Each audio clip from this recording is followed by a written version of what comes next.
अस्सलाम वालेकुम मेरे प्यारे दोस्तों।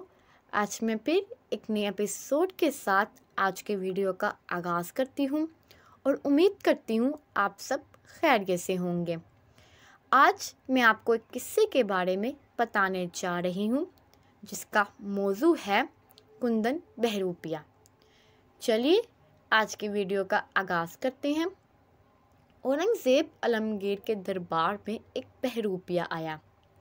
औरंगज़ेब ने कहा, बेशक मैं एक शहंशाह हूँ लेकिन गाने बजाने को बुरा समझता हूँ।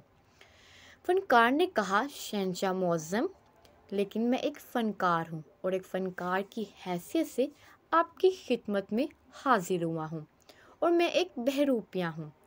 मेरा नाम कुंदन बहरूपिया है और मैं एक ऐसा बहरूप बदल सकता हूँ कि आपको जो अपने इल्म पर बड़ा नाज है धोखा खा सकते हैं और मैं गच्चा देकर यानी नुकसान पहुंचाकर या धोखा देकर बड़ी कामयाबी के साथ निकल जाता हूं।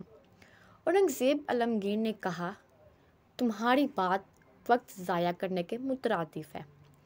मैं तो शिकार को भी बेकार काम समझता हूँ। ये जो तुम मेरे सामने दावा कर रहे हो इसको मैं कोई अहमियत नहीं देता। उसने कहा, आप इतने बड़े शहंशाह हैं और मैं दानिश, मैं आपको जवाब नहीं दे सकता।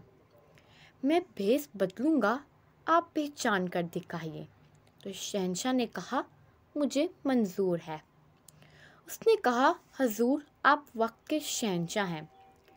अगर तो आपने मुझे पहचान लिया तो मैं आपका देनदार हुआ, लेकिन अगर आप मुझे पहचान ना सके और मैंने ऐसा भेस बदला तो मैं आपसे 500 रुपया लूँगा।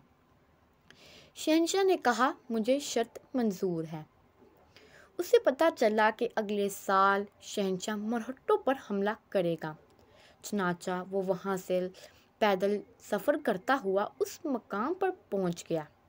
1 साल के बाद जब अपना लश्कर लेकर औरंगज़ेब आलमगीर इंडिया पहुँचा और पड़ाव डाला तो थोड़ा सा वो खौफज़दा था और जब उसने मरहट्टों पर हमला किया तो वो इतनी मजबूती के साथ किला बंद था कि उसकी फौजें वो किला तोड़ ना सकें। लोगों ने कहा, यहाँ एक दरवेश वलीउल्लाह रहते हैं, उनकी खिदमत में हाजिर हो, फिर दुआ करें, फिर शायद टूट पड़े। शहंशाह परेशान था। बेचारा भागा भागा गया उनके पास, सलाम किया और कहा, हजूर मैं आपकी खिदमत में हाजिर हूँ। और उसने शहंशाह ने सारी कहानी फ़कीर के सुना दी। फ़कीर ने कहा, हम फ़कीर आदमी हैं, हमें ऐसी चीज़ों से क्या लेना देना। शहंशाह ने कहा, नहीं आलिम, इस्लाम पर बड़ा मुश्किल वक्त है, आप हमारी मदद करें, मैं कल इस किले पर हमला करना चाहता हूँ। तो फ़कीर ने फरमाया, नहीं कल मत करें, परसों करें और परसों भी नमाज़े ज़ोहर के बाद। औरंगज़ेब ने कहा, जी बहुत अच्छा।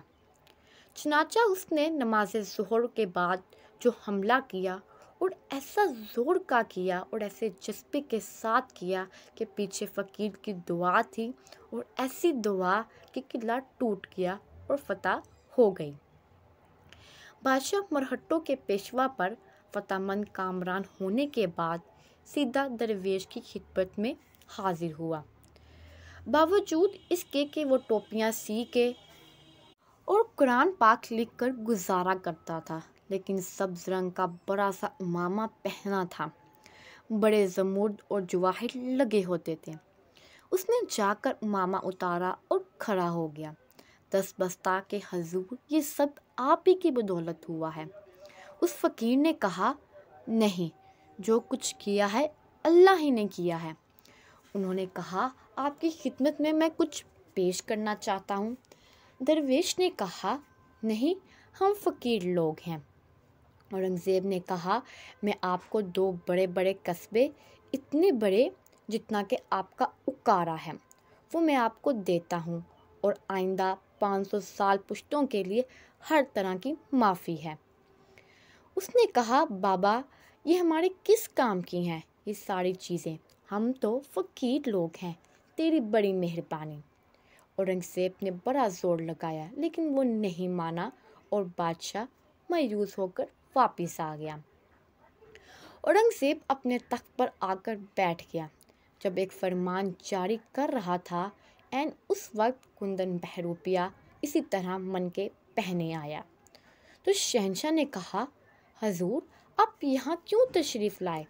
मुझे हुक्म देते मैं आपकी खिदमत में हाजिर होता। कुंदन ने कहा, नहीं शहंशाह मुअज़्ज़म, अब ये हमारा फ़र्ज़ था, हम आपकी खिदमत में हाजिर होते। तो जनाब आला, मैं कुंदन बहरूपिया हूँ, मेरे 500 रुपये मुझे अनायत फरमाया। शहंशाह ने कहा, तुम वो हो? कुंदन ने कहा, जी मैं वो ही हूँ जो आज से 1.5 बरस पहले आपसे वादा करके गया था। औरंगज़ेब ने कहा, मुझे 500 रुपये देने में कोई एतराज़ नहीं। मैं आपसे ये पूछता हूँ, जब मैंने आपको 2 कस्बे की माफ़ी दी, जब आपके नाम इतनी ज़मीन कर दी, जब मैंने आपकी 7 पुश्तों को ये रियायत दी कि इस मेरी मलकियत में जहाँ चाहें जिस तरह चाहें रहें, आपने उस वक्त क्यों इनकार कर दिया? ये 500 रुपया तो कुछ भी नहीं। उसने कहा, हजूर बात ये है कि जिनका रूप धारा था उनकी इज्जत मकसूद थी। वो सच्चे लोग हैं, हम झूठे लोग हैं। ये मैं नहीं कर सकता था कि रूप सच्चों का धारूं और फिर बेईमानी करूं। आज का एपिसोड मैं यहाँ तक मुख्तसर करती हूँ और उम्मीद है आपको आज का टॉपिक पसंद आया होगा। इसी तरह हमारे चैनल के साथ रहने के लिए आपका बहुत बहुत शुक्रिया। हमारे चैनल को सब्सक्राइब कीजिए, शेयर कीजिए, कमेंट कीजिए। जज़ाकल्लाह, खुदा हाफिज़।